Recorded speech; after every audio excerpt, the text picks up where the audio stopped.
Bloomberg Audio Studios. Podcasts, radio, news. The Stock Movers Report, your roundup of companies making moves in the stock market, harnessing the power of Bloomberg data. Let's take a look at some stocks on the move today. I'm Nathan Hager, joined by Bloomberg's Valerie Teitel. And Valerie, as if we needed more signs that the AI trade still has legs, how about these results from Taiwan Semiconductor? Good morning. Hey, good morning. Let's talk about the AI trade yet again, huh? It doesn't stop. TSMC out with a beat this morning. The world's largest chip manufacturer hiked its 2025 revenue projection for the second time this year to the mid 30% range.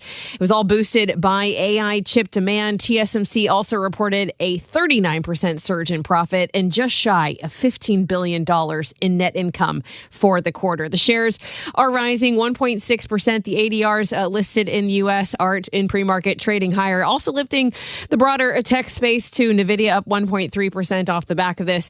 The CEO of TSMC is saying they are speeding up U.S. capacity expansion and also noted their conviction in the AI megatrend is strengthening. And we also got earnings this morning outside AI from United Airlines. This looks like a pretty positive story. You know, it did look like a pretty positive story to me, too, but the shares are trading lower this morning. United Air is dropping 1.3% in pre-market.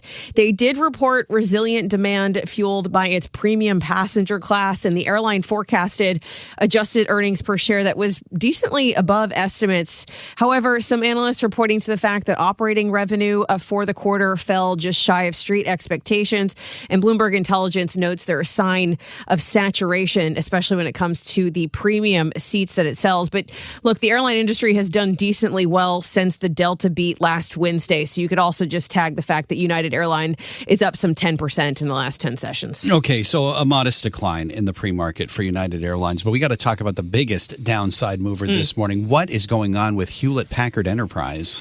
Some evidence of margin compression problems. Hewlett Packard Enterprise is down 9.7%. This is one of the world's largest makers of computing equipment. It issued a full year forecast for profit and cash flow that fell short of expectations, even though it did see increased demand for high-powered servers, which are used for AI workloads. HP is dealing with tighter margins in part to building those servers. It takes expensive AI chips, and those have made the machines less profitable and the business margins shrinking slightly. So HPE is suffering near 10% declines this morning on the back of this disappointment. Well, it looks like a much more positive earnings story for another big tech name, Salesforce. So this also has another AI theme through it. They projected double-digit revenue growth and also announced a buyback of $7 billion. The shares are trading higher, up 5.25%, but the stock really has been battered this year. It's down 29% year to date. Investors have been concerned that Salesforce's customers are spending their budgets on other AI tools from startups rather than traditional vendors like Salesforce. But today's guidance from the customer management software company could potentially ease some of those concerns, and that's why we're seeing the positive move in the market this morning. The Stock Movers Report from Bloomberg Radio. Check back with us throughout the day for the latest roundup of companies making news on Wall Street. And for the latest market-moving headlines, listen to Bloomberg Radio live. Catch us on YouTube, Bloomberg.com, and on Apple CarPlay and Android Auto with the Bloomberg Business app.